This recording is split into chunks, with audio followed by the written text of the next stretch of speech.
Very good morning to all of you. A warm welcome. This is a session on approach to foreign policy and international relations. Specifically, the audience are all those who have been selected for the personality test of the year 2024. Hearty congratulations to all the participants for making up to the final stage. We have amongst us today Mr. Asim Anwar. Mr. Asim Anwar is an IFS officer of 2016 batch. He has served in our embassies in Qatar, Saudi Arabia, and presently posted in Delhi. He has handled a very important responsibility recently in the G20 event and currently Under Secretary of the Gulf Division in Ministry of External Affairs. He joined Indian Foreign Service after securing 149th rank in 2015, so he's a 2016 batch IFS officer. Earlier, he was also part of Indian Revenue Service, securing 486th rank 2013 batch. He has also served as Assistant Commissioner at Central Excise Department. Credentials, we have all known Mr. Asim to be an achiever in every field that he's been part of. An IIM graduate, further engineer to start with, a computer science engineer, and then an IIM graduate.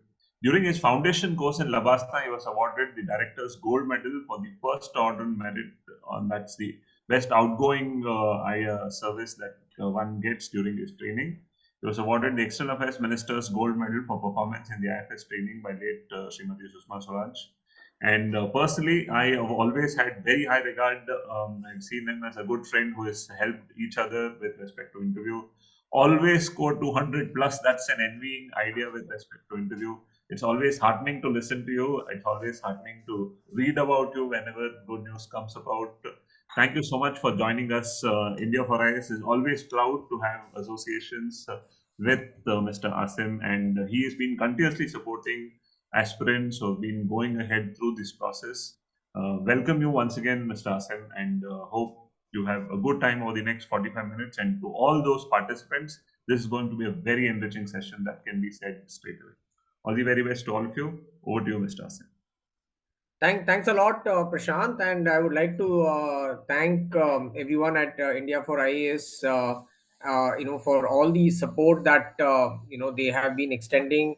I, in fact, was a beneficiary. Mr. Srinivas Gowda and everyone. When they used to conduct mock interviews for candidates before, of course, India for IAS took shape. So thanks a lot, and now it's time for people like me to give back in whatever way possible. And of course, Prashant has been a good friend. We have attended mocks together. We have attended the actual UPSC interview together. So he's been a good friend and somebody who I've been in touch with. In fact, he is also. I remember vividly. He's been on mock interview panels where he's interviewed me. So I have also gained from that experience, and it has benefited me a lot. So thanks a lot once again to the entire India for IAS team, and welcome to the candidates today who are. I believe everyone here is somebody who is attending the interview this year. Am I right? Or are there anyone who is just attending this for like the future, or is everyone here someone who's qualified mains and is attending the interview this year?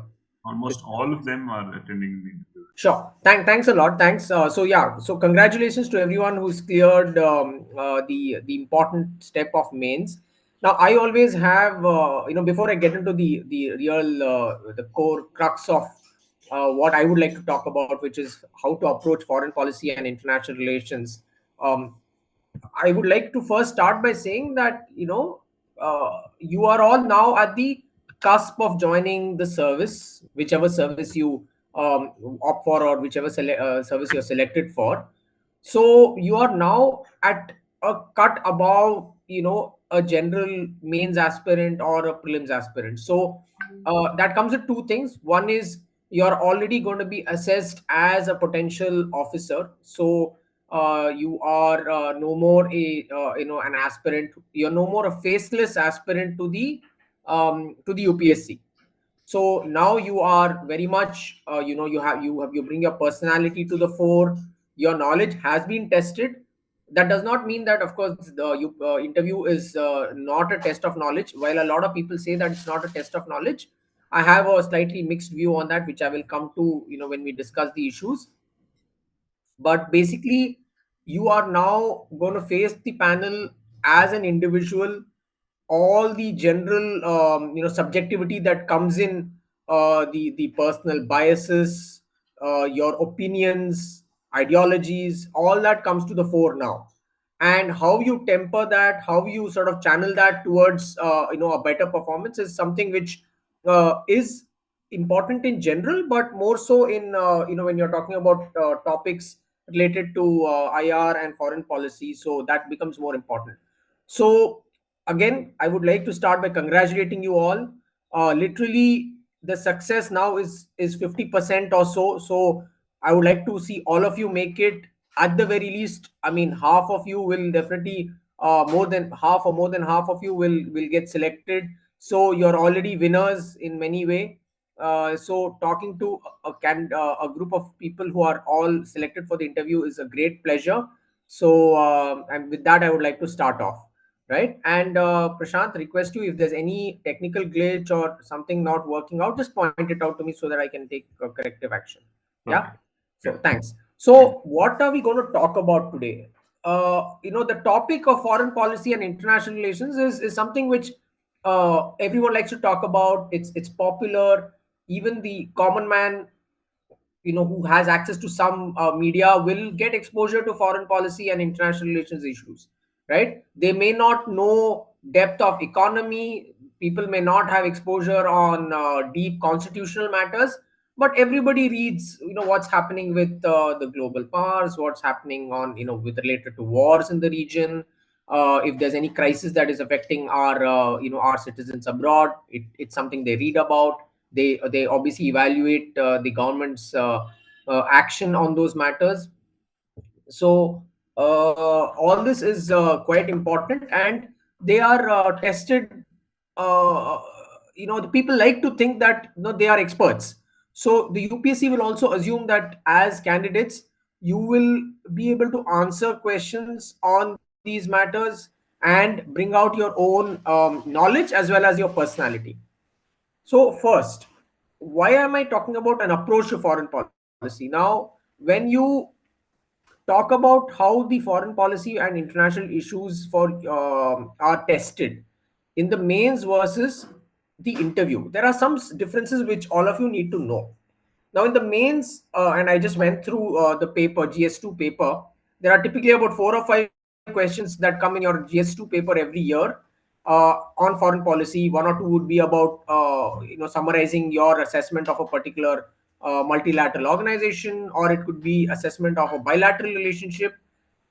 But it's all it's limited. It's about literally about 4 or 5 questions. So basically, if you talk about it as a percentage of your mains marks, or your GS marks, sort of 1,000, it may be about 40 or 50 marks. So that's about 5% of your entire GS assessment. I'm not even adding optional to that.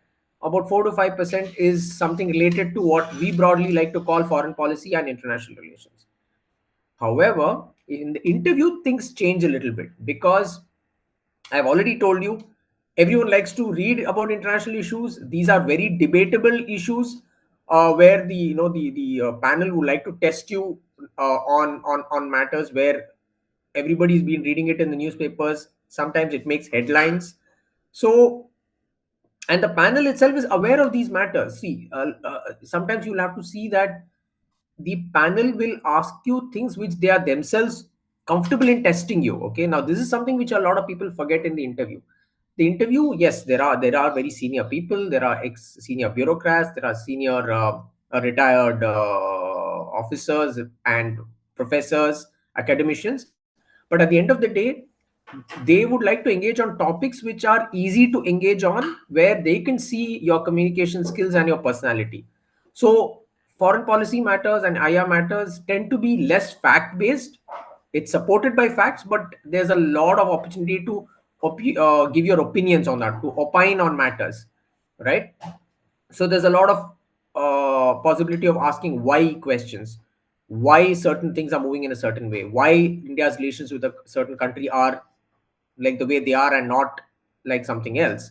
What is India's assessment, but more importantly, why is India assessing a certain issue in a certain way, and why they're reacting, why the government is reacting in a certain way. So there is very little scope for what I call I don't know answer, right? Like in the interview, we are told that if you don't know an answer, just say I don't know, be honest, right? In IR, foreign policy, very hello. Yeah, I request everyone to be on mute so that there's no disturbance. If yeah, thanks. So the I don't know type of questions are more in terms of for I don't know type of questions are fact based. Where they ask you something where if you haven't heard of it, you would say I don't know. But in foreign policy and IR, I would be very, very surprised if a candidate just says, I don't know. What is India? Why is India, what are the recent, why is India's, for example, stance on the West Asian crisis the way it is? You can't say, I don't know. It's an open ended question on which you would have read things. And you're all candidates who have cleared mains, so you already have enough raw material. You just need to polish it and present it in an answer which brings out your own views, right? And the content need not be very content heavy, because at the end of the day, remember, interview questions will be asked. The expectation would be that you will have an answer which can be given in about 30 to 40 seconds, so you can maximum deal with about two or three brief points to address a particular issue. So if it's your view on a bilateral relationship or your view on a crisis, you will have to say, okay, this is what is happening and this is what India's stance is, if that is what the question is, or your assessment of where things are headed, if that is what is asked. It's literally two or three brief points. It's not a 200 or a 300 word mains answer where you will have to give a long introduction, give 4 or 5 points, and then again give a conclusion. So it is brief, and the interview panel you will have to hold the interest of the interview panel, or more specifically the person who's asked you that question on that issue, right? But there's a plus point to this. What is the plus point? You can lead the discussion into areas of comfort, right? So for example, if you have, let's say, a fair knowledge um, uh, on let's say a neighborhood issue, okay, you for example have a lot of knowledge on let's say the development vis-a-vis China on the border. Now when you're addressing a general neighborhood question, you can give this as an example, you can conclude with an example, or you can conclude by giving your opinion on any matter related to that question where you would like the interviewer to catch that issue and then go into a leading question. So the interviewer may say, I'll give you an example. So the question might be, what is your view on the West Asian crisis? Right? Now, maybe you have done a lot of work on, you have a lot of knowledge on, let's say, India's relationship with Israel. So you can give a general opinion on what's happening vis-a-vis the war in Gaza, and conclude by saying that this has a lasting impact on will have a lasting impact on India's relationship with Israel, and then trail off by giving an example or two of how you think that is going to impact. So automatically the lead up question in most cases would be, okay, how do you think India's relationship with Israel will get affected going forward, or do you think this relationship is something which affects India's relationship with, let's say, the rest of the West Asian region, and things like that. So you're leading them. You are not concluding, completely and then moving on to something else. The other thing is you will be able to assess the interviewer's prejudice on these matters, because most of these have a slight ideological bias. They will test you to see how neutral you are, how balanced you are in your opinion on your answer. So sometimes the interview may have already a prejudice, he may have a set view. You will have to assess that carefully. If somebody is pushing you continuously and saying, why do you think, why can't India be more, let's say, pro Palestine, and if he keeps barging you with, or if he or her keeps barging you with that line of questioning, you'll have to then assess on the spot and make sure that you are not boxed into a corner with a so-called extreme stance. Okay, so your flexibility in your approach, and this is something which we as bureaucrats do every day. Okay, and we as bureaucrats and diplomats, it's an art that we learn. Of course, it's something we don't like perfect. We learn it as we go along in our careers. But when we are faced with a person in front of us who has a different view, we try to take them along while convincing them of our view, but we take them along in a collaborative manner than say, hey, look, I disagree. You will not be able to give an answer, start off by answer by saying I disagree. You can say this approach works or this is correct, but in your view, one, two, three, and try to see if you're able to take the interviewer or the person asked the question to think along, to get into your shoes and think along those lines. But if they are very adamant, you'll have to step back and hold your ground without finally saying, okay, whatever I said was wrong, maybe you're right. Be a little careful of that, but be flexible. Okay, so this is where I think the issues are different from most other issues which you deal with, especially in the main exam. I like to again, I've already touched upon some of these things, but a few don'ts. More than do's, I think we have a lot of don'ts, because interview preparation, I believe many of you will be having your interviews soon. Um, uh, can somebody tell me, Prashant, have the interviews started or when will they be starting? In The interviews are starting. We have our first, from our side, we have our first candidate going in at 14th of this month. Okay. Okay. So that's fine. So what we need to do is make full use of the time, right? So I would advise people whose interview is coming up, and also those whose interview is a little later. uh, do not waste your time reading too many books, reading IR theory, and trying to gain a lot of extra knowledge. You have already demonstrated it. You already have the necessary raw material in your in which you have gained in your mains. You need to be very clear about what sources you use. Okay, so I've seen a lot of people saying, okay, I'll read this book and that book which covers foreign policy. You will not have the time to do that. If you've done it for mains, well and good.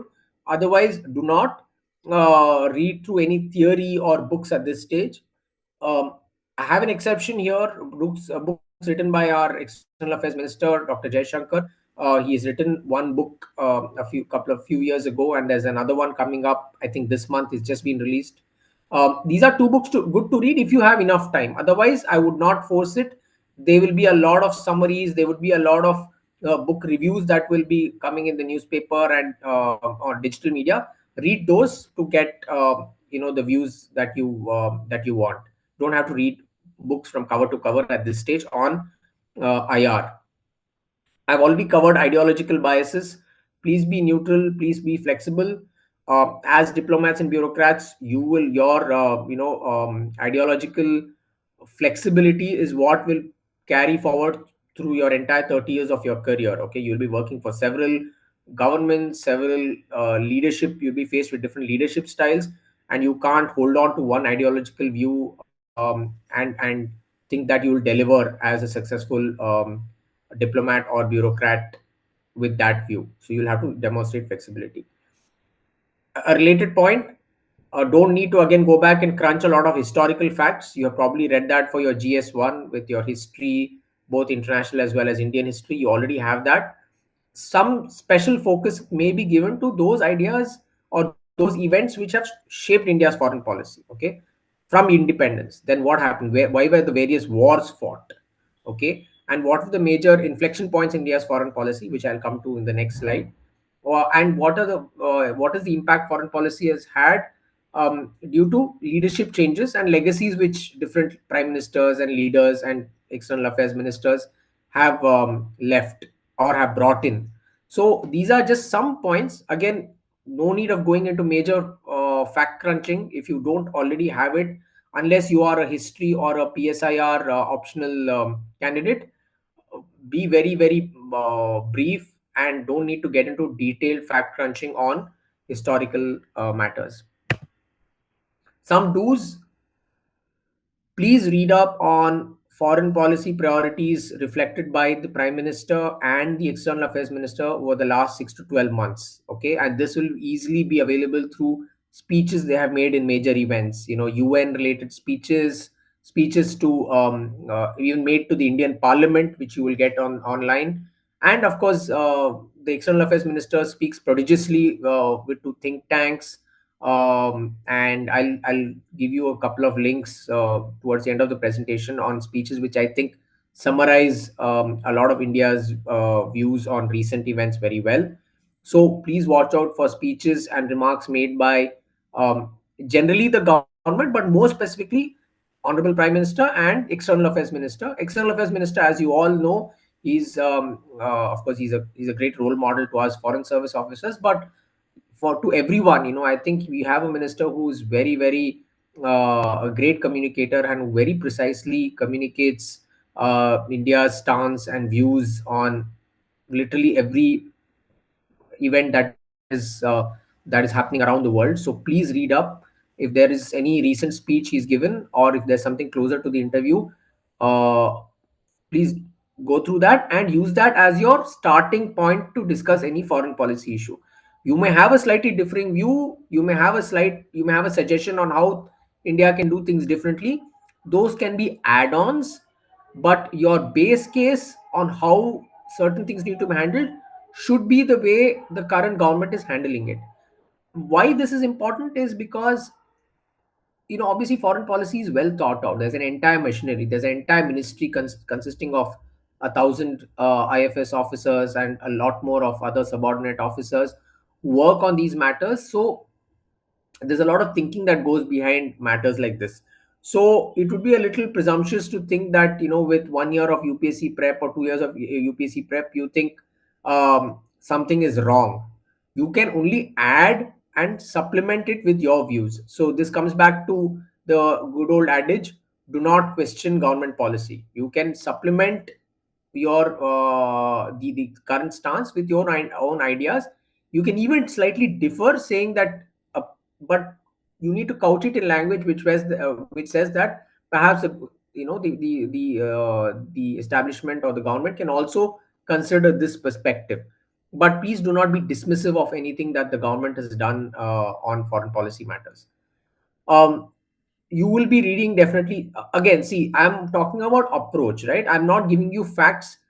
Any of you, since you're all candidates who have cleared the mains, through a click of a mouse you can get a lot of material on any of these issues. So I will not I you know I, when I started making this presentation a few days ago, I thought, okay, I'll probably give you a summary of each of these matters. Then I said, look, you can probably do a better job than I can, right? All this is available online. Your current affairs material has lots and lots of matter on each of these issues. I want to talk about approach: what you do, how you do, and what you should not do. So you will definitely have to cover the most critical issues of the day related to international relations. I've given 3 4 examples which I think is occupying a lot of the time back with us. Within the ministry, these are the things which every second person is talking about or asking us. West Asia crisis, which is basically the war in Gaza between Israel and Hamas. Then the Russia-Ukraine issue, which has been a long-standing one for the last year and a half or two, which has affected a lot of global posturing and a global stance held by countries, which has basically divided the countries again into two blocks essentially, and that's reflected in a lot of multilateral fora. And of course, recent events, especially where India played a key role, and G20, I think, is one of them. I would not be surprised if G20 makes a strong presence in your interviews. Okay, anybody who even claims to uh, have some sort of foreign policy knowledge, or if IFS is high up in your service priorities, please expect a lot of questions on G20. Even other candidates, please expect questions on G20, because this has happened. Everyone has read about it, and there was a lot of good media coverage on various aspects of G20. I'll give you a few points subsequently. I've already covered the third point here. How are you going to cover relationships with countries? Now, again, you don't need to do a PhD, right? You need to have just 2 or 3 points on every important bilateral relationship of India. What are important bilateral relationships? To begin with, the P5, who are the five permanent UNSC members, because there's always a long-standing or a strongly evolving relationship with each of these.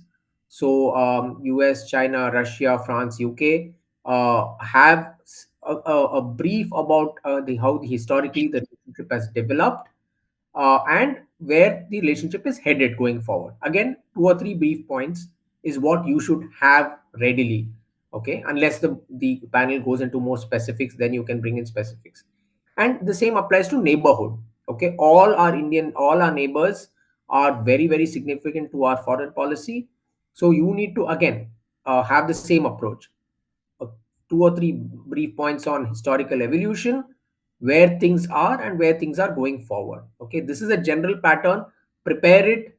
It will not take you much time, and I'll tell you the sources from where you can prepare it, so that if somebody suddenly asks you where things are going, let's say with Sri Lanka, or where things are going with Maldives, you should be able to quickly summarize in about 30 to 40 seconds these two, three aspects: historical evolution, where things are, and how things will go forward as per your assessment. Okay, follow this pattern.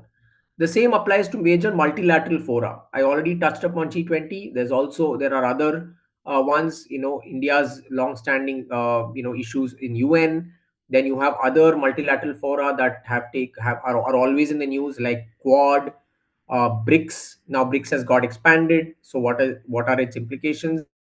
I2U2, which is again a very interesting strategic multilateral organization, or not organization, but more like a forum that has been created. So in all these matters, you will have to evaluate it as what is the current state of play and how India is dealing with it, right?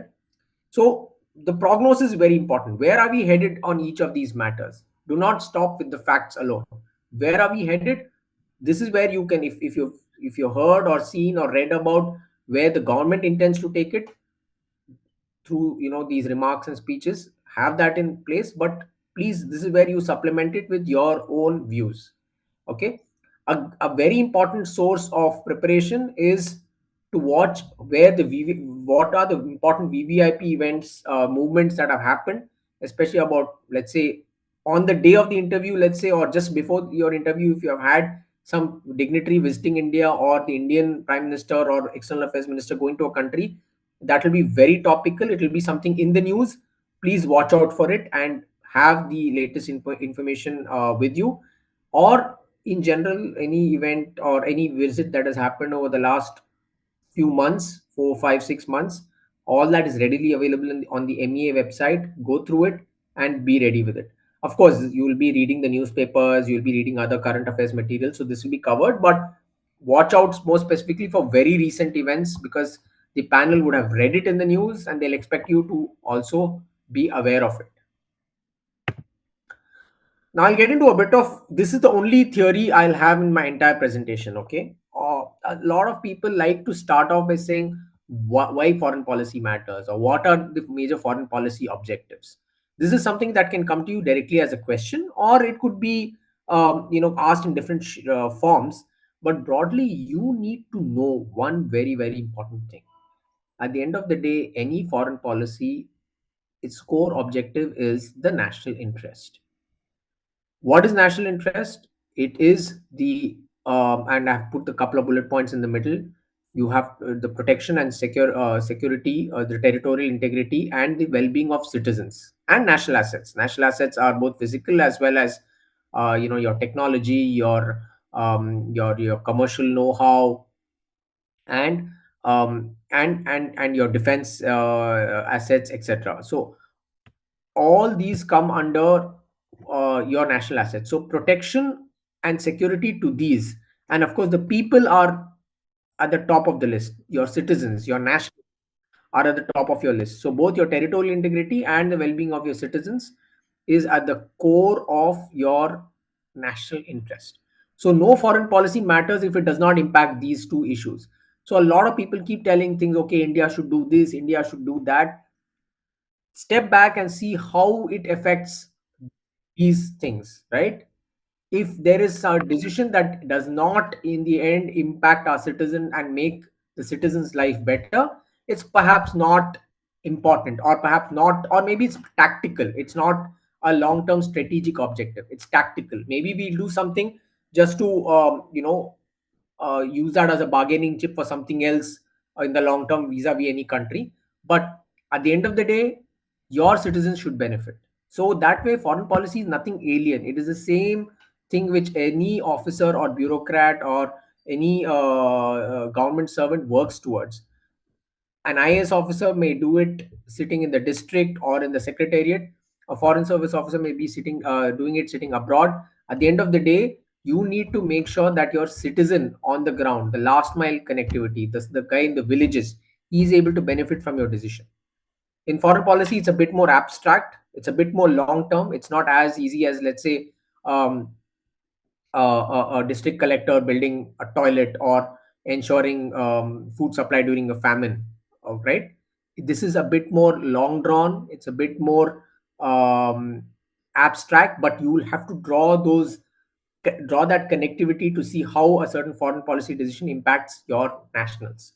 Okay, and these are the 4 5 elements of that. I already talked about um, well-being of your citizens.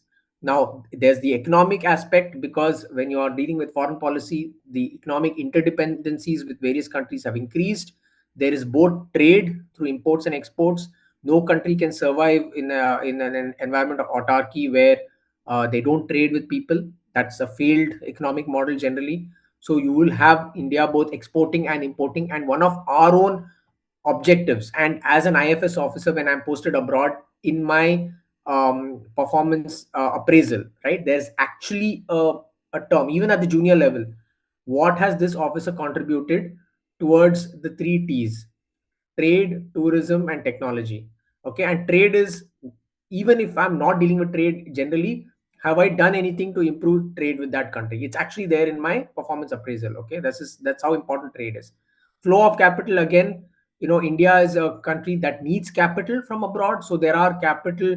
There are countries which have excess capital, which have abundance of capital.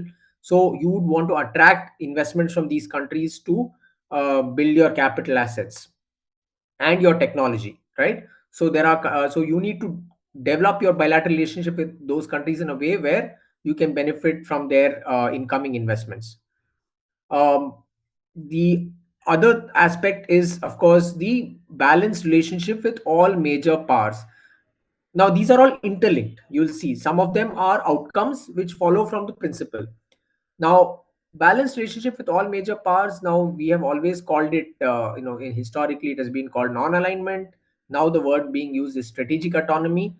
There are minor differences in the two, but effectively you will have to make sure that India has all and make it a point when people ask that India has always maintained balanced relationship with all parts, and we have not traditionally favored one against the other. Classic case of is how we negotiated the G20 agreements, because you had the G7 bloc, which was really against Russia, China, and some of the others on the Russia Ukraine issue, the war, and India had to deftly manage both those and take everyone along. That was a perfect example of how we have balanced our relationship with all the major powers. Um, the other one is, you need an environment where you are able to achieve all this, and your immediate environment, which is your neighborhood, is most critical, because your neighborhood shares your border. There's a security aspect. You have your protecting your territorial integrity. It's most relevant when you're sharing a border with countries, especially countries that do not share the same worldview as you, or in some cases even may want to hurt you as part of their objective. How do you manage that? How do you control that without getting into a situation where, for example, why is war not a solution? Because at the end of the day, wars are expensive, wars are costly, and wars are not in national interest, because it affects your citizens' safety, it affects you economically. So that is why wars are often the last resort, and you cannot solve problems just by the use of force. So you will have to create that environment through other elements, through other aspects, and that's where foreign policy and diplomacy comes in. Now we are moving towards an extended neighborhood model where it's not just the immediate neighborhood, but also other groups of countries that are along the general region. So you have the Indian Ocean region. So how India uses its strategic location in the the north of the Indian Ocean, or how it utilizes its location in Asia vis-a-vis West Asia, which is basically what the West calls as the Middle East or Central Asia. So that entire overall geographic location, how India is able to leverage that. Some of it is, it's both a positive and a negative, but you can't change your neighbors, you can't change your geography. So how we use that to our advantage to achieve the national interest. And two other more one other tactical issue is, to do all this you have various multilateral fora where you are strategically engaging with other countries. India, or for that matter any country, will want to have a fair environment where they get a fair representation in any multilateral forum. They would not use for fora which are used basically to oppose any other large power, which again goes against our principle of optimal and balanced relationship. So you like to use fora where people go along and where nobody has any um, unfair advantage. So UNSC veto power is definitely one of those things which India will always oppose, to make sure that we have a more fair and equitable model when it comes to exercising our views on any multilateral fora. Same thing holds on trade barriers, WTO related issues, where we would expect fairness. On climate issues, where again India has always held that historical those who have led to contributed to the carbon footprint and global warming historically need to pay and contribute to reduce emissions in the future, and not let the current generation of the newly developed or the developing countries take an unfair share of the blame, just because they are industrializing much later than the developed countries. So this is again India's standing stance. You all know about this, you can read about it to be able to communicate this better in the interview. Very important aspects which are perhaps become more salient in the last few years is the absolute priority given to our well-being of our citizens in other geographies, our diaspora. If there is any issue facing our citizen abroad, you need to be able to help him. Our embassies, all of us have seen our ambassadors getting a phone call at 2:30 in the night from none other than the external affairs minister, if he gets a tweet or if he gets a mail saying that somebody is stuck and is facing a serious crisis in any country. Okay, and that is how critical it is. It's not your flashy meetings with ministers and the so-called big guys. It is your common man in the Gulf countries. I've seen labor issues, somebody who's stuck, somebody who's being harassed by his employer in the middle of the desert. We have picked up the phone and we have gone there to solve the problems 24/7. Vande Bharat mission, which was during COVID, where we got in more than 1 million people back from across the world, was a great example how we actually just made sure that any citizen who wanted to come back to India was facilitated with a flight ticket and brought home to spend to go back to his or her family as per his wishes, right? We have also done that when there's been a crisis, Operation Ganga during Russia Ukraine. Then more recently you got back people who were stuck in Israel or in Palestinian territory during the recent war in Gaza. And this is something we would like to go beyond. We are ready to even help others, not just our citizens. So in the neighborhood, for example, we are the first responder whenever there's an earthquake or any other crisis in the neighborhood, or if there's an economic catastrophe in any of our neighboring countries. We will help. We'll help with aid, we'll help with people, we'll help with operations, because we have extremely well trained personnel in various disaster uh, mitigation matters, rapid response team. So we are extremely good at that. We have gained an expertise in that, and we are ready to help all countries and more so our neighbors. Now, there's one angle which I would like to add. This could be a good answer if somebody asks you how things have changed in the last few years, especially if somebody wants to give it a slight political or ideological tinge to it and say, has the current government since 2014 done anything different?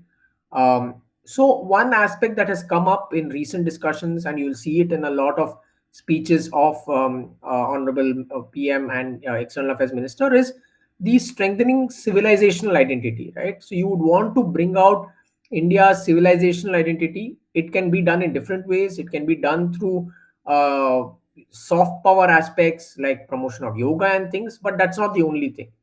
You would like to conduct your general foreign policy also in a way that reflects your civilizational ethos. The fact that you don't want to leave anyone behind. You want to be collaborative. You don't see for international relations as a zero sum game. And if you see some speeches of EAM, he has done this very well by giving examples from Mahabharat, and by comparing uh, decisions or comparing actions taken by our historical figures, which are reflected in the epics, etc., and comparing it to how they would have conducted foreign policy in the current scheme of things.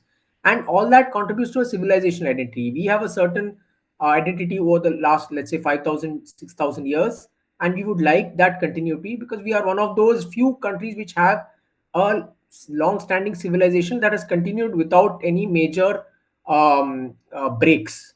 So we would like to continue doing that, and we like to project that. In G20, for example, we made sure that we did a lot of events in our historical places like Banaras, Varanasi, for example, where we wanted our foreign delegates to see our historical and cultural strengths. So demonstrate that, right?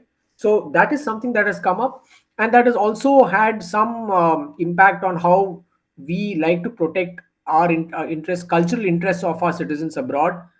If I give you an example, we Gulf countries, for example, that didn't have any temples for for our citizens who profess the Hindu faith. We are actively talking to each of these countries to have temples, for example, because those countries did not have religious places for people of different faiths, and we are actively working towards it, and that has also led to a lot of success where a large temple has come up, let's say in the UAE, which historically did not have one because of our large diaspora there. So we would like to protect the cultural interests of our citizens as well. We now in MEA we have a wing that contributes to protecting our historical artifacts and bringing those artifacts back from other countries wherever it has been lost over the years or has been stolen, for example. So if there's artifact in any museum or in any country, we would like to work towards bringing those back because that's part of our cultural heritage. And there is a team in MEA that handles that, which was not the case earlier. Moving on. Uh, all this is something we have discussed, but people will again keep asking you, how has foreign policy changed? And has it been something which has kept changing very regularly? One of the arguments being made is that India's foreign policy has traditionally been what we call long arc. It has generally followed the principles right from the time it has been set through independence until the current day, with a few alterations depending on the international environment. Um, this is just one interpretation of it, which I had picked up when I had heard one of our ex foreign secretaries speak in one of the lectures. But you can add your own flavor to it. This is not cast in stone. None of this, by the way, is theory. In fact, in IR, theory itself is very debatable. Okay. So from independence to until 1990, when you had the Cold War, India had a very non-aligned view. But our non-alignment was also because we were trying to protect ourselves. We had fought wars, some that didn't go our way, some that went our way, but eventually we wanted to protect our citizens. It was a new country, economic issues. We had a large we had, for example, a food issue we were facing in the 60s. Then we had various other crises. So the well-being of our citizens, the how that well-being was reflected was that we were trying to be more defensive and protectionist.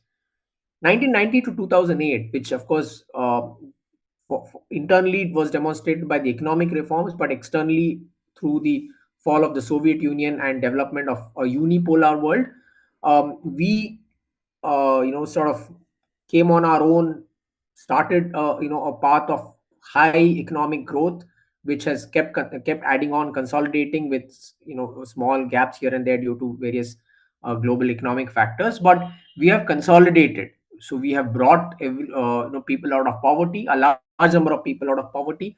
We have developed stronger relations with major countries. Of course, the US relationship has been is important because it has been a multipolar, unipolar world at that time. There was no one else who came close, so we have utilized it. We have also emerged as a nuclear power, doing our own nuclear tests, and winning a very successful economic nuclear deal with the US. That's the culmination of that journey of our relationship, which started with US putting on us for our nuclear tests, to a status situation where we have actually signed an agreement with them for nuclear cooperation. So that is the journey which very beautifully um, captures our evolution vis-a-vis the major power of the day, which was the US. From the last 12, 13 years or so, things have again changed. It's no more a unipolar world. You have a rising China, which has its own challenges because China impacts us in two ways. It is a major power and it is our neighbor, and we'll have to manage that relationship. And it's a relationship that also has a lot of economic and trade interdependency. China is a major trade partner to practically every major country in the world, and India is not oblivious, or India is not delinked from that economic reality, given China's strength as a manufacturing hub, right? But then at the end of the day, there are also challenges on the border. The China's own ambitions, because it would like to, of course, challenge the West. We do not want to get into this battle, but we'll have to manage it, maintain it, contain it. Um, what has also happened during this era is that there are a lot of regional players who have come up on their own, and they also have a strong sense of strategic autonomy that they would like to exercise. They do not want to go into a block. They don't want to be a Western Russian block or American block or Western block. So these regional players, and there are very good examples. For example, in the Gulf, if any of you follow Gulf matters, of course this is close to my heart because I have handled issues in Qatar and Saudi, and currently I am on the Gulf desk. Each of these countries are exercising their autonomy, and they don't want to continue being under the shadow of the West as somebody who depends on West for their security. So they are ready to diversify their relationship. Southeast Asian countries, of course, many of them continue to be very strong allies of the US and look at US for their defense cooperation. But even they are very strong economic partners. You have your Vietnam, you have your Indonesia and Malaysia countries, very significant. Indian Ocean region, I already touched upon. This is something very significant to us because we have our Sagar policy, which means the island states and those in the general Indian Ocean region are countries that are part of our neighborhood, and we would like to have that relationship with them. Um, Global South, that point there, focus on Global South. Now, Global South are those countries that have traditionally been amongst the are the developing countries that have not been traditionally industrialized. So we would like to emerge as a strong proponent or voice for the Global South, and we have had events, multilateral events to reflect this. So this is something where India is trying to take a lead, or has taken a lead in being a strong voice for the Global South. And this is where we would like to say that, hey, look, I mean, we don't want to get into battles between one power versus the other. There are issues of economic development, of climate change, of general growth and well-being of our citizens, of unfair distribution of resources, unfair representation in multilateral fora, which we would like to challenge, but not challenge in a fair manner, right? Non-state actors, we all know, focus on national security, the impact of terrorism. Again, we have one of our neighbors that has used this against us. We would like to contain that with no exception, right? So unless a country shuns the use of violence and terrorism through the or support to non-state actors, we cannot engage fruitfully with that country, right? So that has been our long-standing stance. But it's also general. It's not only the use of violence. There are non-state actors everywhere. For example, there are NGOs or civil society organizations that can impact or that can play a role in and impact you both positively and negatively. And we would like to watch out for those whose impact or whose role is perhaps not ideal for your well-being. So you would like to watch out for these non-state actors. Recently, the prime minister mentioned that this is not an era of war. It's a statement he has said in a discussion he had with the Russian president. But as you see, there are two ongoing wars that are going on in Russia versus Ukraine, and the one in West Asia between Israel and Hamas. So you will actually have to see how those wars affect you and your people. Our citizens are there everywhere. It affects our economic relations. For example, recently there have been attacks on our on ships, some of them maybe not necessarily belonging to us, but where we have our Indian crew, or where the trade was with us, which have been impacted or even destroyed in the Red Sea, because it's in the vicinity of the war that is happening in the region. So wars affect everybody, not just the people who are fighting that, but it affects the whole world because of the other reasons such as economic interdependencies and diaspora. So when our leader says that this is not an era of war, what are the steps we are taking to mitigate any impact of war that may be happening, without necessarily taking sides and saying, okay, this side is correct in launching the war, or this side is wrong in not doing this. You criticize and you rightly point out any terrorist activity, but when it comes to a war, you rightly want the impact of the war to be minimal. If that means you have to call for a ceasefire, you do that without necessarily letting the perpetrators go scot free. Okay, and these are things you will have to be able to project in your answer when you are asked questions on these matters. I already touched upon multilateral reforms and how we are working with the rest of the global south to make sure that these are more rule based and reflect equity and fairness in their operations. So this kind of summarizes, and I have touched upon how things have changed in 2014. You should be very clear. Do not have a strong bias to say yes, things have changed before since 2014, and before that it was all sort of reactive policy, which is what a lot of people say. That's not correct. There have been elements that have been brought in, and I pointed out some of that to you. The strong focus on diaspora, the push towards our civilizational identity and ethos. But apart from that, there has been some sort of a continuity in our foreign policy outlook, and you need to maintain that neutrality when you answer these questions. Please avoid, unless you are very confident, or you have some sort of a specialization in these areas.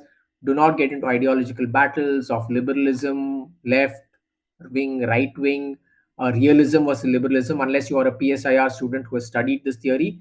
Do not get into it, because these are very subjective. Even as a practitioner of foreign policy, as a diplomat, we don't necessarily view any foreign policy angle from any theoretical framework, such as, okay, this is a liberal policy versus this is a realist policy. And in the least of all, in the interview, when you are really faced with a panel that may have its own views on these matters, and you are frankly not expected to know this. None of you are PhDs in IR. None of you are IFS officers who have been there for 10-15 years. You are all considered candidates who need to just demonstrate a well-read mind and a general assessment, a good sound assessment and logical assessment of issues and situations.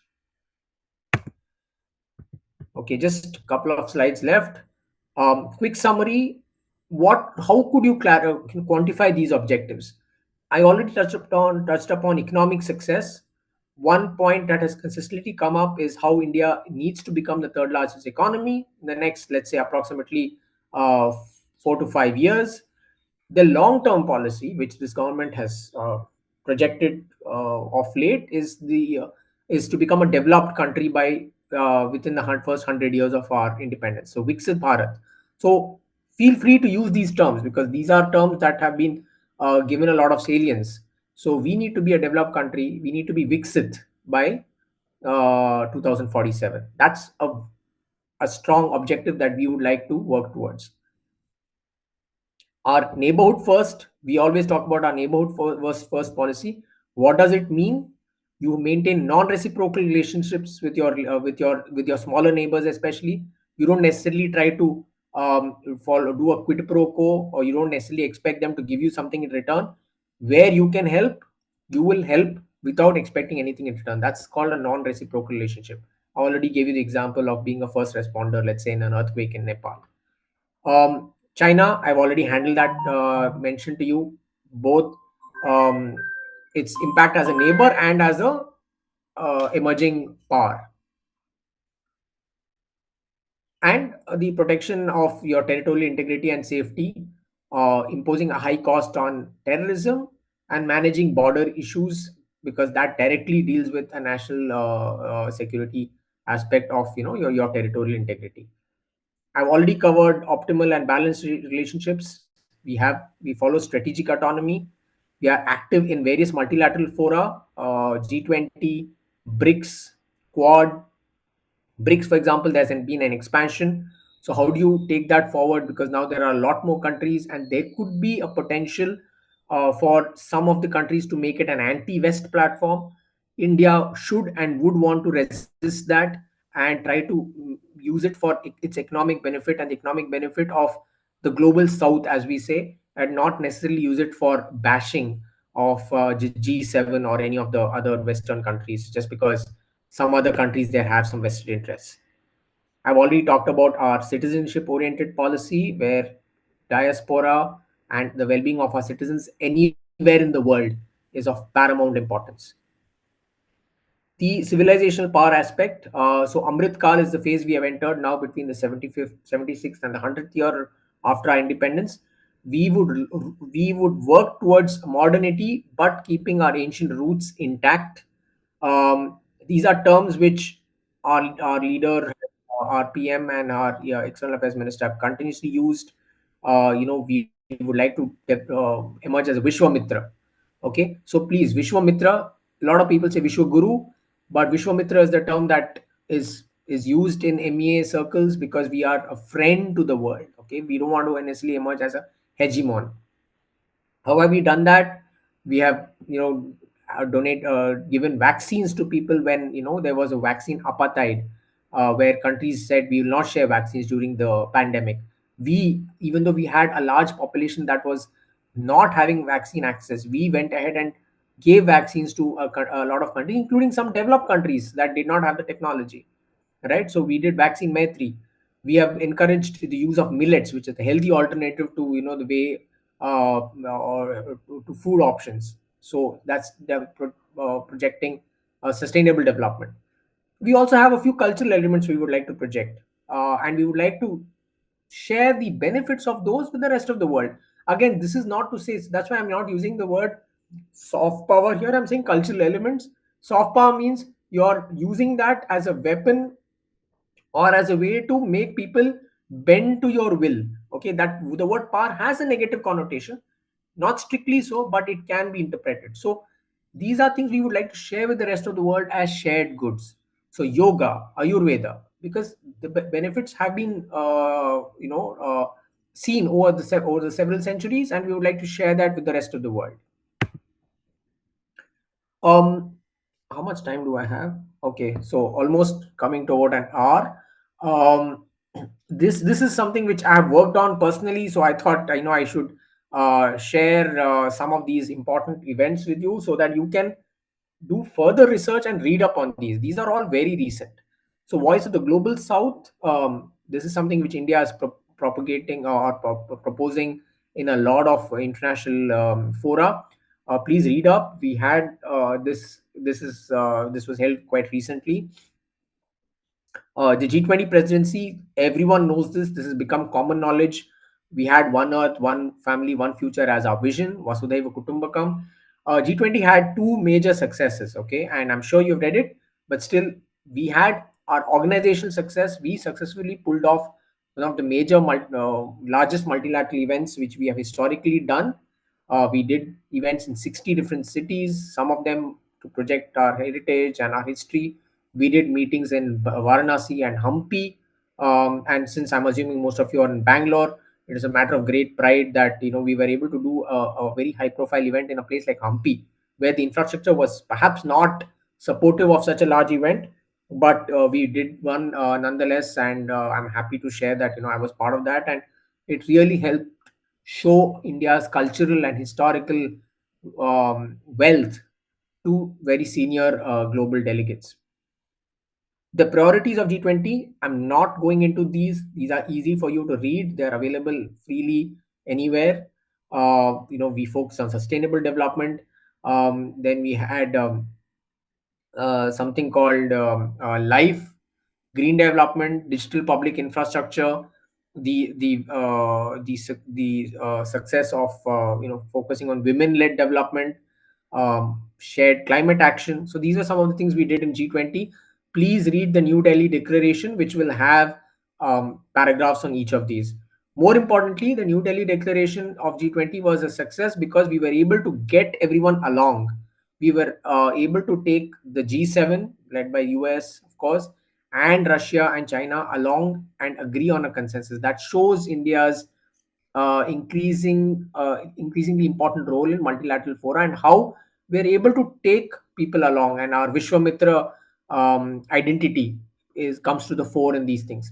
So you need to be able to link these, our objectives versus what has actually happened on the ground through recent events. Try to link it up. So your objectives and your policies are not independent of what is happening in reality on the ground.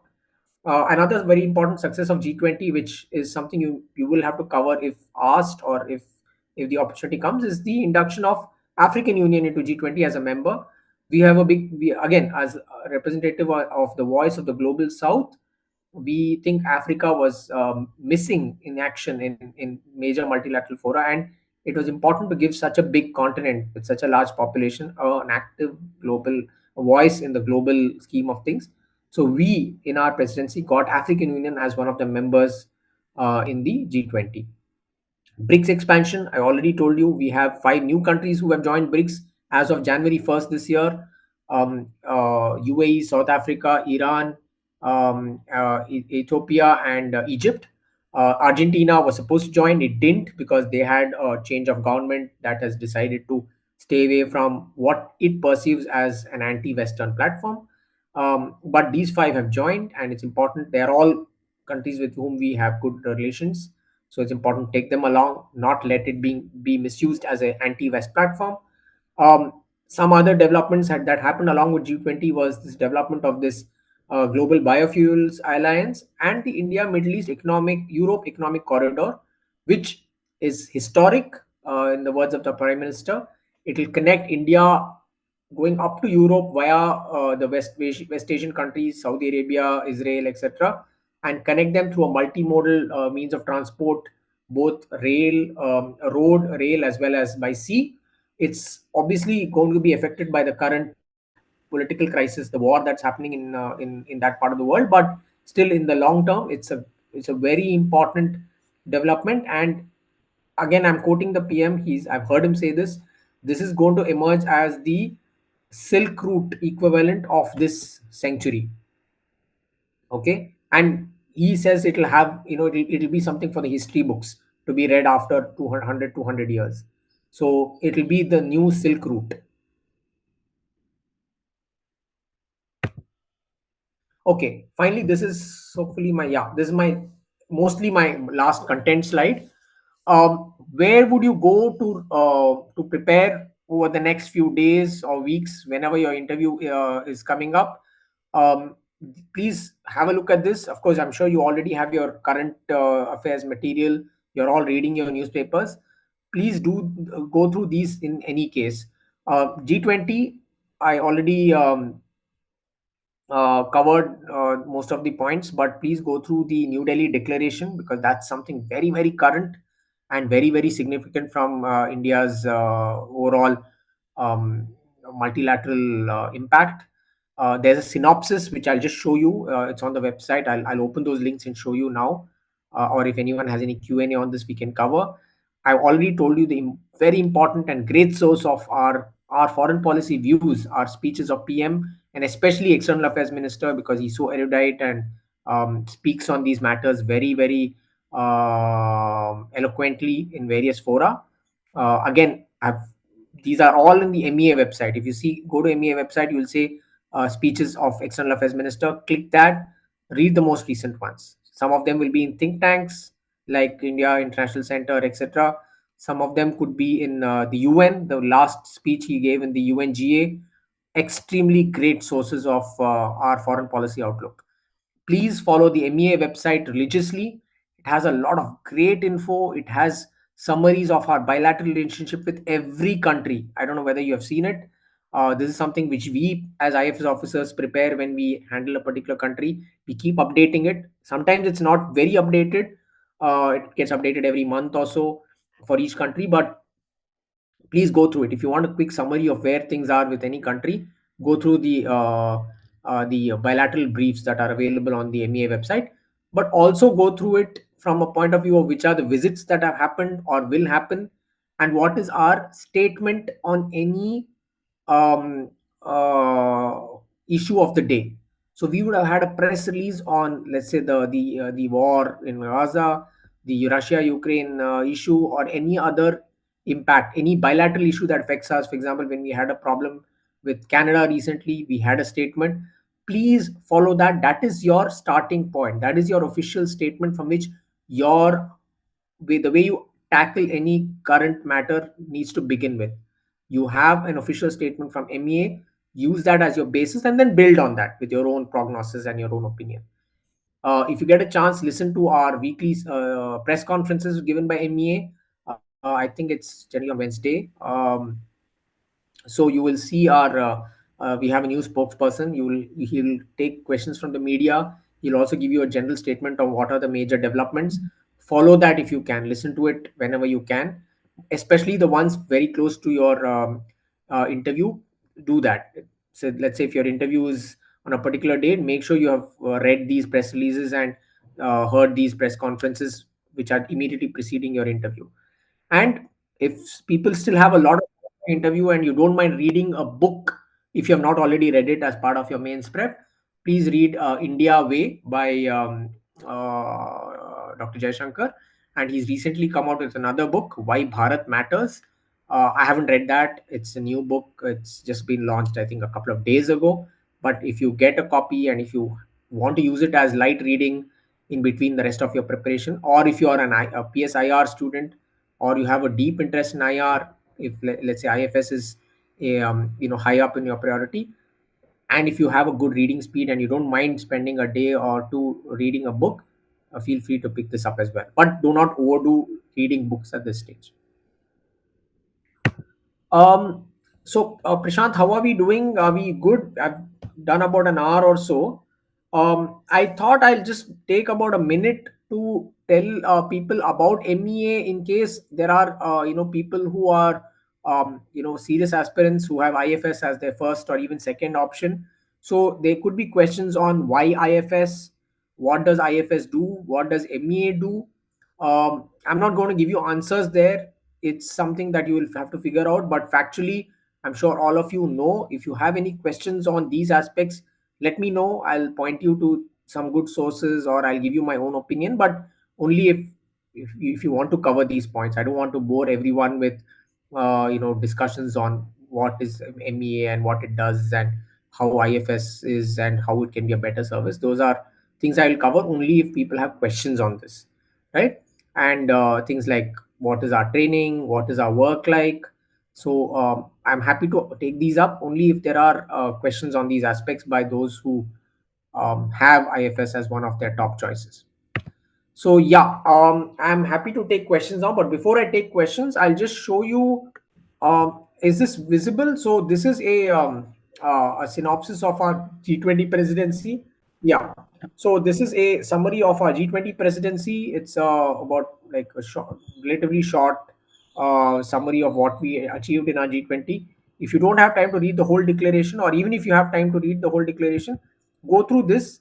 It will tell you what all we did, what meetings we did, where we did those meetings, um, how many people attended those meetings, and what were our key successes and summaries of our priorities. This is one thing. Then I'll just quickly, wherever I can, I'll share. This is again our G20 website. So G20.in is our website. It has everything related to G20. Why I'm saying G20 is because I worked on this, so this is something close to my heart. Feel free to go through it. It will not take you much time at all. MEA website related. This is our website. It has national statements made by external affairs minister. So the UNGA speech given on in September 23, it's a great speech. There are also other when you say media center speeches and statements, um, you will be able to see which are the latest speeches he's given. So go through the last few ones. But the bilateral ones are less important. You can go through it, but more importantly, any thing which is of a general multilateral nature or general summary of things. For example, he's spoken at some summit, or he's spoken at some major event. Go through that more specifically than the other ones. Um, So you have your press releases and bilateral and multilateral documents, statements, joint statements that come. Please go through these if you have not done it, or if you're not in the habit of going through uh, the MEA website. Please do that. I would strongly urge you to do that.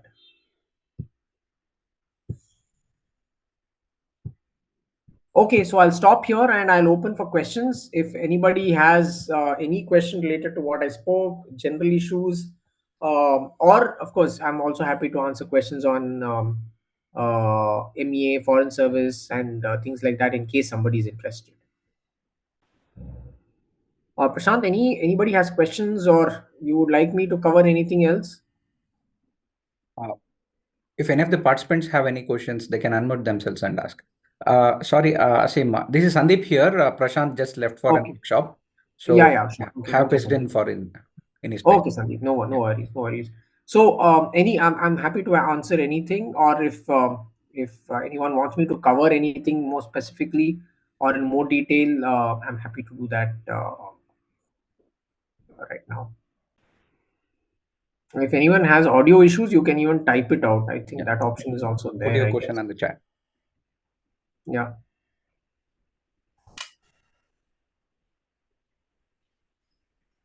I mean, I would hope for some questions, especially if somebody has foreign service as one of their first or second option. More specifically, I think would be happy to share anything more in detail with you.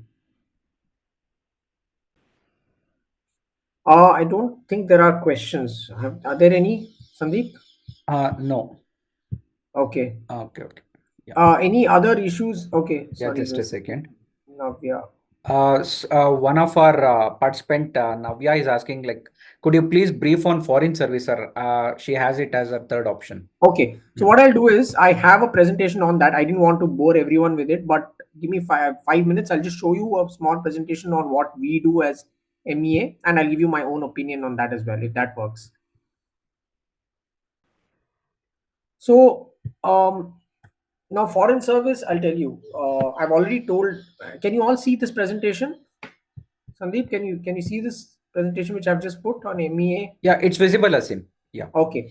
So, what we do now, foreign service, of course, we are all part of the Ministry of External Affairs. We are, one of the, we are the one of the services. We are a central service, like IAS and IPS.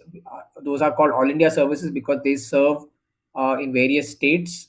We, of course, serve in Delhi and we serve in our missions abroad.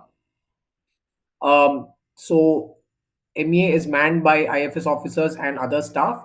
Right now, the presentation is a little dated, but right now we have about 900 IFS officers or so. We work in embassies and we work in Delhi as well in the headquarters. So where we are the people who man the Ministry of External Affairs, and we are also part of our various passport offices. So the regional passport officers in the major cities consists of IFS officers in many cases. I don't want to go through all this. We have already covered what we do as MEA. All of you know all this. You've been reading it. We have about 193 missions. So every mission. So what happens in the foreign services once you finish training? So we first do our training with our IAS friends in Missouri, in the foundation training in Labasna. After that, we do our training in the Sushma Swaraj Institute of Foreign Service, which is in Delhi, where we have brief orientations on various bilateral relations, a bit like what we just discussed, foreign policy matters. People will senior officers, joint secretaries will come and tell you what they do. Then we have a lot of discussions on softer aspects, how diplomats behave, how do we draft things, how do we prepare our documents, how we generally like work in our missions. And then we go for our language training. We are sent to various countries on our language training, where we work in the mission for the first time, also learn a foreign language for about 1.5 to 2 years, and then we start our actual work as a diplomat.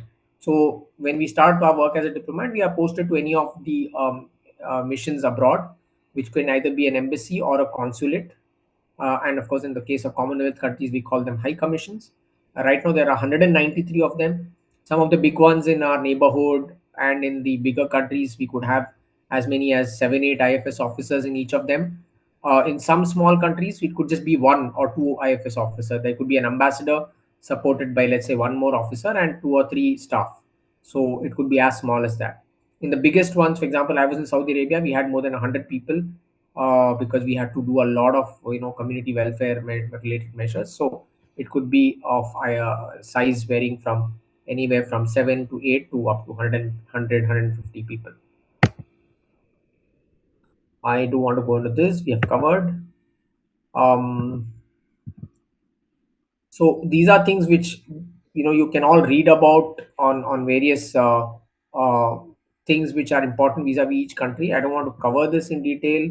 Neighborhood also, again, this is a bit dated, but you all know these. I don't want to get into country specific issues because then this will go into a longer discussion. I wanted to just give you the approach here.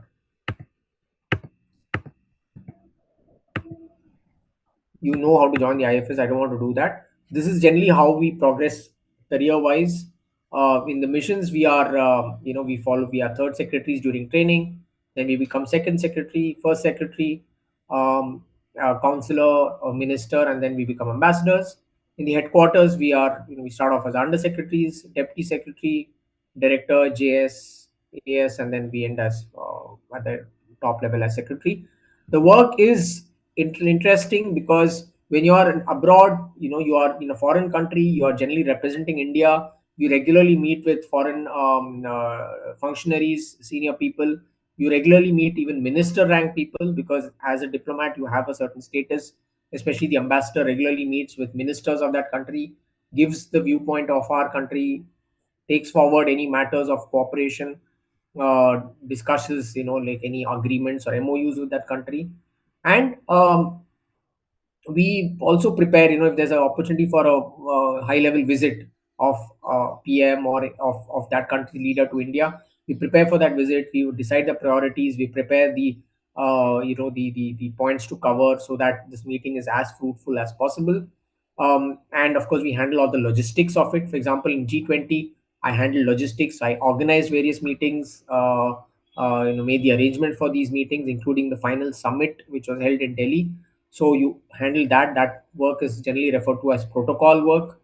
um, and you also handle the diaspora related matters. So For example, during the COVID crisis, I handled the Vande Bharat mission in my embassy, which means that we prioritized, who to send back to India. We negotiated with airlines to send take people back home in their flights.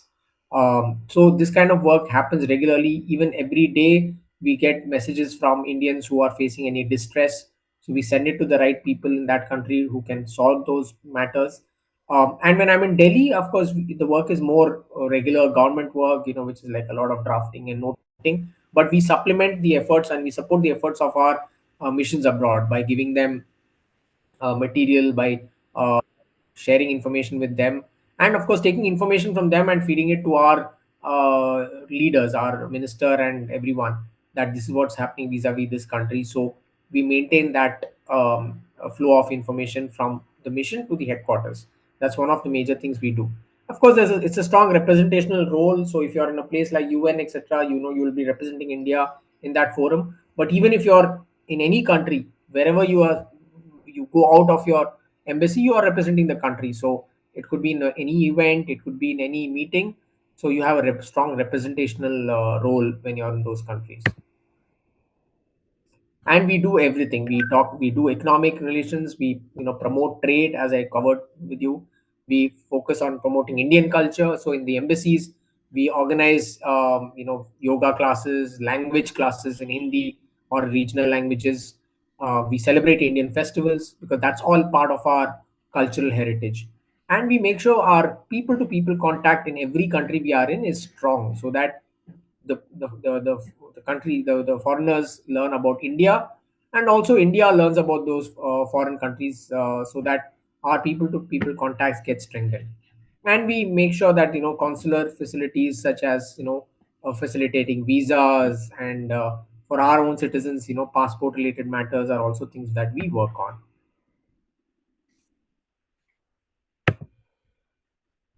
So I have already covered with you on our social media engagement of MEA, which I recommend all of you please cover our Twitter handle, so that people know what is happening, and you can of course read about it further when you see our website and go through. So all those people who are anyway preparing for UPSC for interviews, or those who are aspiring for the foreign service, should definitely follow MEA's Twitter handle to see what's the latest.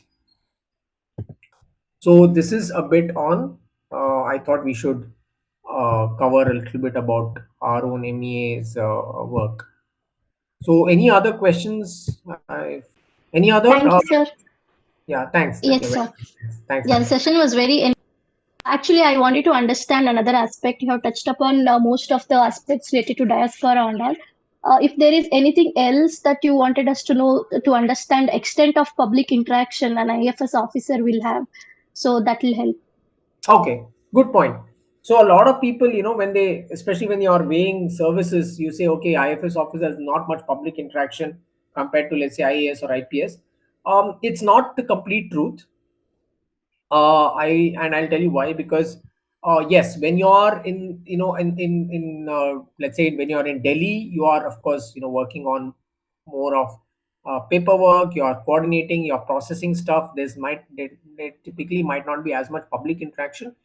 But as I told you, when you are in a mission, now missions are of different types. For example, when I was in the Gulf, there are in Saudi Arabia, there are 2.5 million Indians. So I was looked at for all matters concerning any Indian in that country. Me or one of my colleagues was representing those people in that country. So there was very frequent public interaction. Personally, I would say, I'll give you an example. For example, I was handling as the chief coordinator or observer about about 10 Indian schools, each with about 3-4 thousand students in Saudi Arabia. So I was, managing the educational access to all Indians in that country. So I had to coordinate with CBSE. I had to manage those schools. I had to make sure the quality of education is good, appointment of principals, appointment of teachers. So I was doing that. So I was working like a person, let's say, who's running, who's representing the CBSE, or is part of the education ministry in that country, right? So I was having a lot of public interaction there.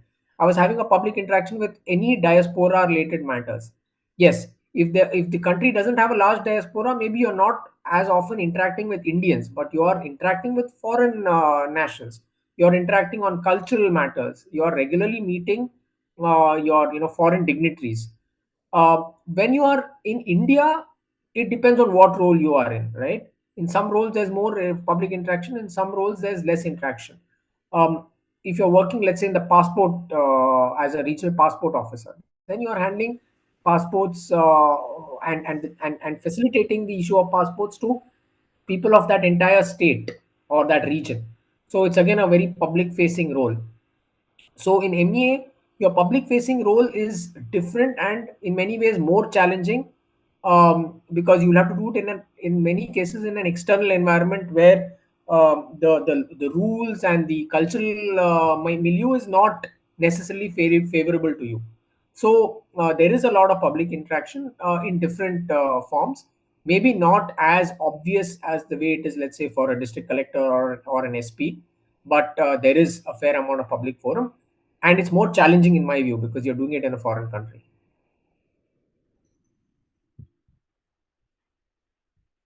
Thank you, sir. That helped. Okay, thanks a lot, Navya, for those questions. Anybody else has any question or you would like to know more about any issue? And by the way, you can always take my email or contact from the organizers, and feel free to write to me or WhatsApp me if you want any further info or you have any clarification. I'm happy to do that anytime.